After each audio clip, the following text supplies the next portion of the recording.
Hey everybody, welcome to Garden Time with Belle. It is a balmy 22 degrees here in my mid-Missouri garden, but I am inside my greenhouse this morning where it's a lovely 65 degrees. I've got my coffee, I've got some notes because today's video is the second in a series of 5 things I wish I had known as a new gardener.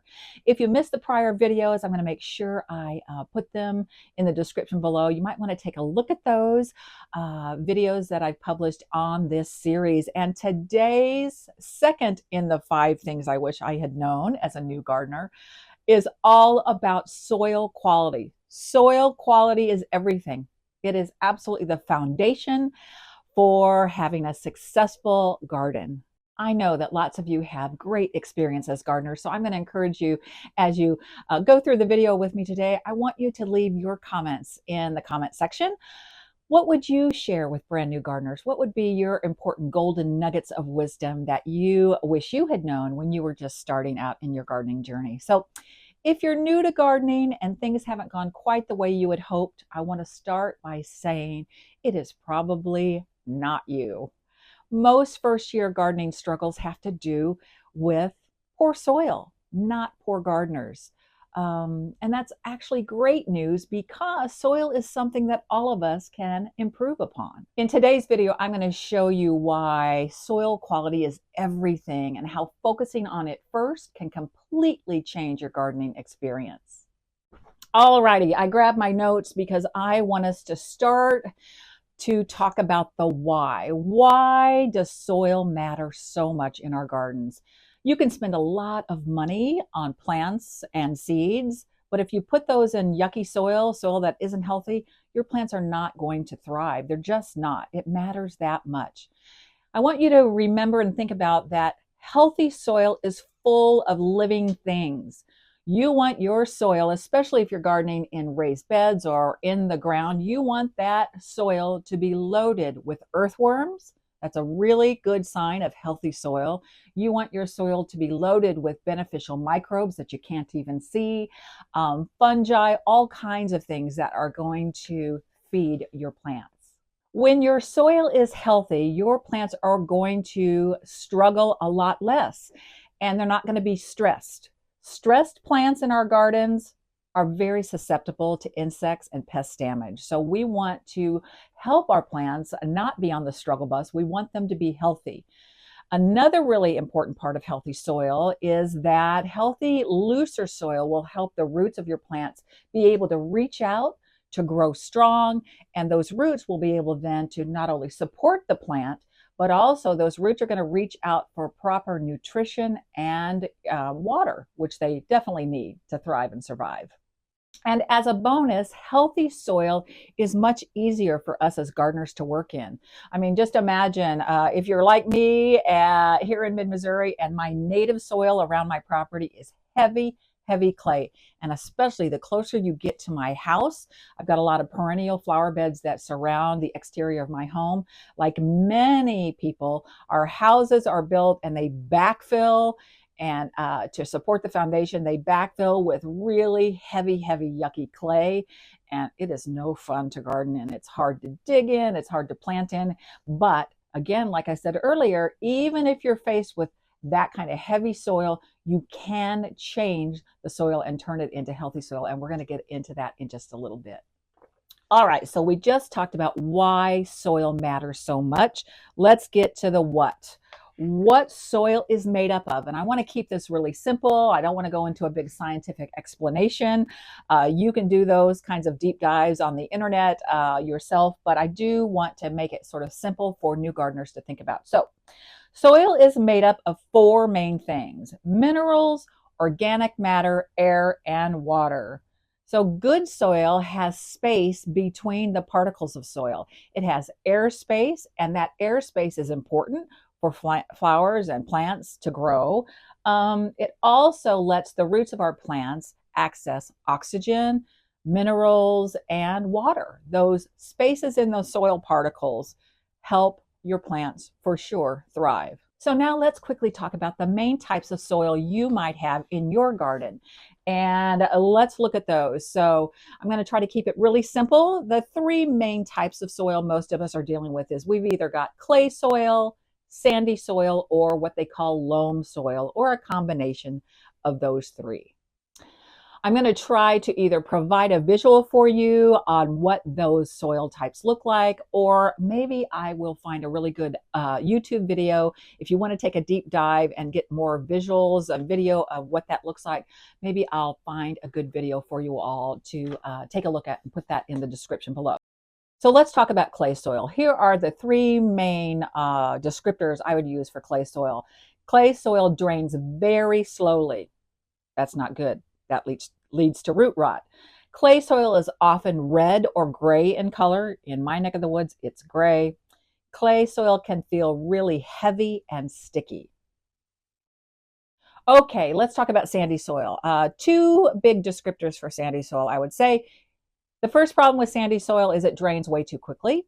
And because it drains way too quickly, it doesn't hold water or nutrients very well, which your plants need. And the last type of soil is called loamy soil. And if you have loamy soil, oh, I am so jealous. This is really the goal for most gardeners, is to create loamy soil. And here are some descriptors of it. Loamy soil is well balanced. It's really easy to work with, and it's often rich and dark in color. I don't know, some of you that follow my channel know that we also happen to have a farm in North Iowa, and that is full of loamy soil. Beautiful dark black soil that when you dig down, 4, 5, 6, 8 inches, and you pull that soil out of the ground, it is a beautiful dark soil that you can crumble in your fingers. It's so easy to work in. That is primo soil. So I'm jealous if you have loamy soil. Well, the good news is we can, as gardeners, improve the soil that we inherit. And so I want to talk about how to improve soil in your garden, but I want to put it in two categories. One, how do we improve the soil that's in our ground, our native soil? And how do we select good soils that we're going to use maybe in our containers or our raised bed gardens? Okay, so we're much more in control of that kind of soil than we are in the native soil. So I want to break it into two categories. So let's start with the first one. Firstly, take the time to have your soil tested. And everybody in the US should have access to a local extension service through a local university. Even if you're in remote parts of the US, you can actually take samples of the soil from the ground and you can bag it up and send it and mail it in to the university extension service that services your part of the country. So do that, do that. In fact, I think I'll put on the screen the results of my soil test. I took samples this fall and sent it off to the University of Missouri. I actually was able to hand deliver it because I live near Columbia, Missouri. And I went on campus and delivered my soil sample to them. And it only took them, I think, less than a week to give me my results back. So get a soil sample. And the beauty of a soil sample is once you get the results back, that report will tell you exactly what your soil needs, what your soil is made up of, and if you need to improve or amend your soil, your extension service can give you really great advice on how to do that. If you're not sure how to go about doing a soil test or taking samples, again, go to your university extension online, go to their website, and they will tell you exactly how to go about doing that. It's really simple. I won't go into the details for you. You guys can look that up. But it really is a wise idea to take a soil sample. And I do it probably every 3 or 4 years because soil health changes over time. So first on the list, as a master gardener, take a soil test, get your soil tested. That's the only way you're going to really know about your soil. You might know the type of soil you have, but what's the nitrogen, phosphorus, and potassium in your soil? What's that looking like, and how can you improve your soil so that it has the nutrients that your plants need to be healthy and grow? Okay, how do you go about improving your soil besides finding out what it needs? And that would be consider fertilizing. And when you're fertilizing your garden, depending upon what you're growing, I'm going to encourage you, whenever possible, choose organic fertilizers, choose natural fertilizers, and they come in the form of compost, well-rotted manure, and organic soil amendments. And in fact, I'm going to show you, let's see, where is it? I'm going to show you one of my favorite products, actually one of my favorite companies, and the company's name is Espoma. And a lot of places across the country now carry Espoma. You can find this in big box stores, but also I order mine online. And a lot of times I can order mine online and get free shipping. So if you go to Espoma and you can't find it in your local area, go online and order some. And I love them, number one, because they're organic. And number two, it like is so simple. I love how they've marketed their different types of fertilizer by the tone. So I use tomato tone, garden tone, plant tone, rose tone. There's all kinds of tones, cactus tone. So depending upon what kind of crop or flower you're growing, there's probably a wonderful fertilizer, organic, just for you. So anyhow, Espoma, they're not sponsoring this video, but I love their products. And also, I want to make sure you all don't forget, if you are growing in the ground or in a raised bed garden like I do, you want to top off those garden beds in the fall with something like shredded leaves. We do that every year. Doing that, putting organic matter or an organic mulch on top of your garden beds will infuse more organic matter into that soil. It will break down over time. As you plant in it, you'll be pushing those shredded leaves down into the soil and let them break down naturally and improve your soil. It's really, really a great practice for everybody to adopt. And it's great to do it in the fall when that's when, you know, we have all the leaves. We happen to have a really amazing shredder. My husband loves all kinds of, you know, equipment. So he purchased us a very large shredder because we have 10 acres. And so we have a lot of leaves that we can shred, but you don't have to have a shredder. If you have a push lawnmower with a bag attachment, or even if it doesn't have a bag attachment, most push lawnmowers nowadays have mulching blades, right? It chops up your leaves into fine, fine particles. So just run your mower over your leaves several times and it'll break that leaf mold down into little fine particles. Scoop that up, lay about a 2 or 3 inch layer on most of your garden beds and let it sit there throughout winter. And it's going to continue to provide you with really great soil. So for those of you that don't garden in your native soil, but you love to garden in containers, in pots, in raised bed gardens, this next section is for you. Just a little bit of history. When I started as a brand new gardener several years ago, my husband and I lived in a little townhouse. We couldn't grow in our native soil. I could only grow in containers. And that was way back in the 80s. And I had an entire little vegetable and herb garden on my little back concrete patio, and I grew everything in 5-gallon buckets. So it is possible. You do not have to have the ability to grow in your native soil to grow all kinds of things. So that's my encouragement. This is what I would say about soil when it comes to container gardening and raised bed gardening, and that is you get what you pay for. I've done lots of experimenting over the years with every variety and kind of bag soil out there. And whenever I use the $2 a bag soil versus something of higher quality, I guarantee you my plants performed so much better. My harvest was greater and my flower power was so much prettier. So, yeah. You might not like to hear it, but investing in high quality bag soil is really worth your time and money.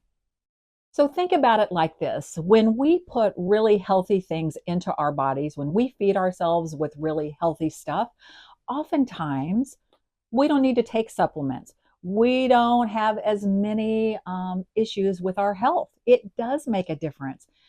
Our plants are no different. Plants that are planted into healthy, high quality soil are healthier plants, but also they don't need a lot of extra fertilizer or supplemental nutrition because the basic food that's feeding them from healthy soil is often quite enough. So a few healthy tips when it comes to soil for container gardening is if you are growing edibles, any kind of food, veg, herbs, always go organic. Always, always make the organic selection. All the big box stores out there now carry many, many options for organic soil. And that also goes with choosing to maybe purchase soil in bulk, which if you aren't growing but just a few pots, bag soil is fine. But if you're growing in raised beds or big containers, or you have a lot of containers, I'm going to encourage you to go the bulk soil route. Just do a search in your community to find out who sells bulk soil. It is so much more affordable than buying all of your soil in bags. One other tip that I wanted to share with you all is to avoid buying anything bagged that says topsoil. Topsoil is not for container gardening. It's not for raised bed gardening, only topsoil. Topsoil is heavy, thick. It doesn't have good nutrition. It doesn't drain well. It doesn't hold on to nutrients. It can get thick and compacted, and that's not what we want for our plants for sure. So keep walking. When you see topsoil on the bag, keep walking and look for potting soil or raised bed mix or compost.